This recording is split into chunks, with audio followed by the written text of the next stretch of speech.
وہ یقین کا نیا سفر، تحریک فرحت اشتیاق۔ ڈاکٹر زوبیہ خلیل، آپ یہاں پر جاب کیوں کرنا چاہتی ہیں؟ پچھلے 1 گھنٹے سے مسلسل خاموش بیٹھے اس بے پناہ باروب شخصیت کے مالک بندے نے اچانک سوال کیا تھا۔ انٹرویو بورڈ میں بیٹھے 3 افراد میں سے مسلسل 2 ہی افراد اس سے سوال کر رہے تھے۔ اس نے چونک کر وضاحت طلب نظروں سے اس کی جانب دیکھا تھا۔ میرا کہنے کا مطلب یہ ہے کہ آخر ایسی کیا وجہ ہے جو آپ پشاور چھوڑ کر اس دور افتادہ بستی میں جاب کرنا چاہتی ہیں؟ اس نے خود ہی اپنی بات کی وضاحت کر دی تھی۔ یہ اس کی زندگی کا پہلا انٹرویو نہیں تھا۔ وہ اس سے پہلے بے شمار جگہوں پر انٹرویو دے چکی تھی۔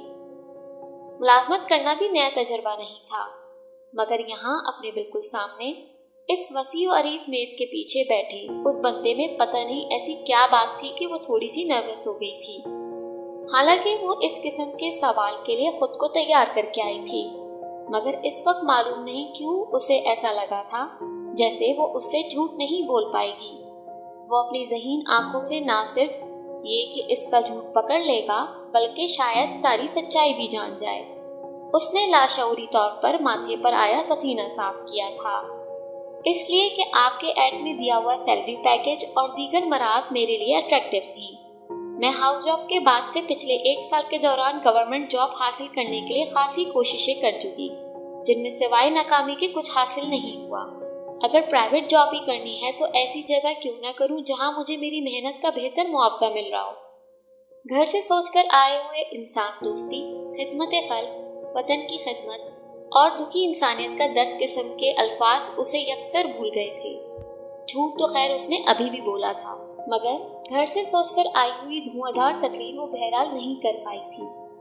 اس کے چہرے پر اپنی بات کا رد عمل دیکھنا چاہا تو سوائے سپاٹ چہرے کے کچھ نظر نہ آیا۔ یہ یقیناً انٹرویو کا آخری سوال تھا، کیونکہ اس سوال کا جواب دیتے ہی اسے جانے کی اجازت مل گئی تھی۔ بلا شبہ یہ اس کی زندگی کا سب سے طویل انٹرویو تھا۔ دائیں طرف بیٹھی خاتون ڈاکٹر سے ہاتھ ملا کر بقیہ دونوں حضرات کو خداحافظ کہتی بیگ کندھے پر ڈال کر وہ کمرے سے باہر نکل آئی تھی۔ انٹرویو کے دوران خاتون نے بھی اور دوسرے ڈاکٹر صاحب نے بھی بات چیت کے ساتھ ساتھ فائل میں لگی اس کی اسناد کا بغور جائزہ لیا تھا، مگر وہ عجیب آدمی تھا۔ اس نے نہ تو فائل کو ہاتھ لگایا تھا اور نہ ہی کوئی پیشہ ورانہ سوال کیا تھا، حالانکہ وہ دونوں مسلسل اس سے مختلف پیشہ ورانہ امور پر سوال جواب کرتے رہے۔ کتنا عجیب سا تھا وہ بندہ۔ بظاہر یوں لگ رہا تھا جیسے کہیں کھویا ہوا ہے، لیکن ایسا تھا نہیں۔ گھر آنے کے بعد وہ کافی دیر تک وہیں کے بارے میں سوچتی رہی تھی۔ وہ پوری طرح وہاں موجود تھا اور میرے ہر انداز اور ہر جملے کو تول رہا تھا، اندازہ لگا رہا تھا کہ میں کتنے پانی میں ہوں، مجھے اپنے پیشے سے متعلق کتنی معلومات ہے۔ اسے کاغذوں میں لکھی ریویژن اور گریڈز میں کوئی دلچسپی نہیں تھی۔ وہ میرے اندر موجود ہر اچھائی، ہر برائی، ہر خوبی اور ہر خامی کو خود کھوج رہا تھا۔ کیسا رہا تمہارا انٹرویو؟ خالہ امی نے اس کی شکل دیکھتے ہی سب سے پہلا سوال یہی کیا تھا۔ آپ دعا کریں، وہاں موجود ایک صاحب سے میں نے پوچھا تھا، وہ بتا رہے تھے کہ میرے علاوہ بھی 3 لیڈی ڈاکٹرز انٹرویو دے کر جا چکی ہیں اور آج بھی میرے آنے کے بعد شاید 2 اور ڈاکٹرز کو انٹرویو دینے کے لیے آنا ہے۔ وہ تھکے ہرے انداز میں بستر پر گر گئی تھی۔ خواہ درد سری مول لے رہی ہو تم، اچھی بھلی تو چل رہی ہے یہاں جاب تمہاری۔ چلو بھائی، مانا کہ بہت عالی شان نہیں ہے، لیکن نا سے ہاں تو ہے، پھر اللہ نے چاہا تو یہیں پر اچھی جاب بھی مل جائے گی۔ اس سمے اسے خالہ امی پر بہت ترس آیا تھا، حالانکہ دل سے وہ بھی یہی چاہتی تھی کہ اسے وہاں جاب مل جائے، مگر بیچاری مجبور تھی کہ اسے زبردستی روکے، وہاں جانے کی مخالفت کرے۔ تقریباً 15 دن پہلے اس کی نظر اخبار میں دیے گئے اشتہار پر پڑی تھی۔ ان دنوں وہ اسی ادھیڑ بن میں مصروف تھی کہ ایسا کیا کرے کہ یہاں سے چلی بھی جائے اور خالہ امی کا بھرم بھی رہ جائے۔ 1 سال پہلے جب وہ خالہ امی کے پاس کراچی سے پشاور آئی تھی تو اس نے سکھ کا سانس لیا تھا۔ وہاں کی گھٹن اور اجنبی رویوں سے نکل کر یہاں کے اپنائیت بھرے ماحول میں آ کر اسے حد درجہ طمانت نصیب ہوئی تھی۔ خالو کا کئی سال ہوئے انتقال ہو چکا تھا۔ خالہ امی کا گھرانہ ایک مڈل کلاس گھرانہ تھا۔ 2 بڑی بیٹیوں کی وہ شادی کر چکی تھی